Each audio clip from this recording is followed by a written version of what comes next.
Assalamualaikum warahmatullahi wabarakatuh. Baik, di sini kami dari kelompok 1 Farmasi E, Program Studi Farmasi Universitas Muhammadiyah Malang. Di sini kami akan menjelaskan terkait dengan etika dan regulasi uji praklinik dalam mata kuliah fitofarmaka. Perkenalkan, saya Irhama. Saya Karisma. Halo, saya Hanum. Hai, aku Marsanda. Selanjutnya yaitu ada prinsip dan etika yang harus diterapkan dalam uji praklinik. Yang pertama yaitu prinsip 3R, antara lain replacement, reduction, refinement. Terus yang kedua ada penghormatan kepada kehidupan. Yang ketiga kepatuhan pada komite etika penelitian. Selanjutnya yaitu ada prinsip 3R.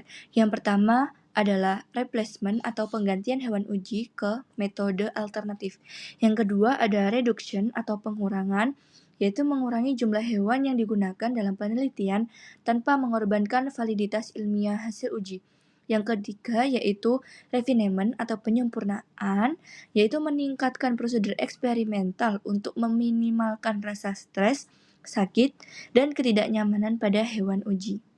Selanjutnya, penghormatan terhadap kehidupan, pengelolaan yang baik terhadap lingkungan tempat hewan dipelihara, memastikan bahwa hanya prosedur yang benar-benar diperlukan dilakukan pada hewan, dan jika mungkin, hewan harus dieliminasi dari rasa sakit atau stresnya. Lalu, kepatuhan pada komite etika penelitian.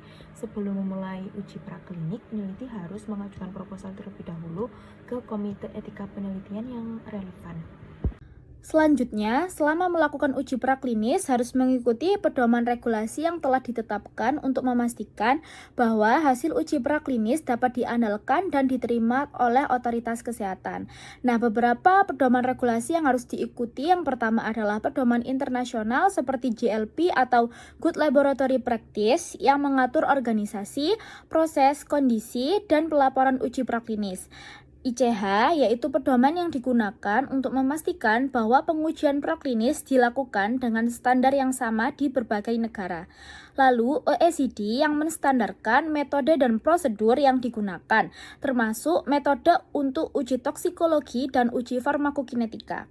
Yang kedua adalah pedoman nasional seperti BPOM yang mencakup peraturan pemerintah tentang penggunaan hewan untuk uji coba dan peraturan BPOM terkait persetujuan uji praklinis, termasuk wajib memiliki dokumen persetujuan dari BPOM yang menunjukkan bahwa rancangan uji praklinis telah sesuai dengan standar yang berlaku di Indonesia.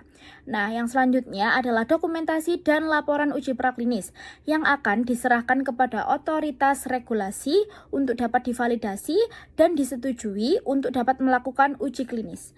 Yang terakhir adalah sanksi dan pelanggaran etika bagi peneliti yang tidak mengikuti etika dan regulasi yang berlaku. Sanksi yang dapat dikenakan dapat berupa pencabutan izin penelitian, penarikan hasil penelitian, dan tuntutan hukum jika hewan uji mengalami penderitaan akibat kelalaian atau kesalahan prosedur. Selanjutnya, saya akan menjelaskan persiapan sebelum pengajuan proposal. Yang pertama, kita harus membuat proposal secara lengkap, lalu kita justifikasi penggunaan hewan seperti apa, lalu fasilitas sumber daya manusia, dokumen administrasi pendukung, lalu ada kajian risiko dan manajemen kesejahteraan hewan, lalu yang terakhir ada rujukan regulasi dan pedoman yang digunakan seperti pedoman dari BPOM, lalu ada OECD, KNPK, dan prinsip 3R. Baik, sekian dari kami. Terima kasih, semoga bermanfaat. Wassalamualaikum warahmatullahi wabarakatuh.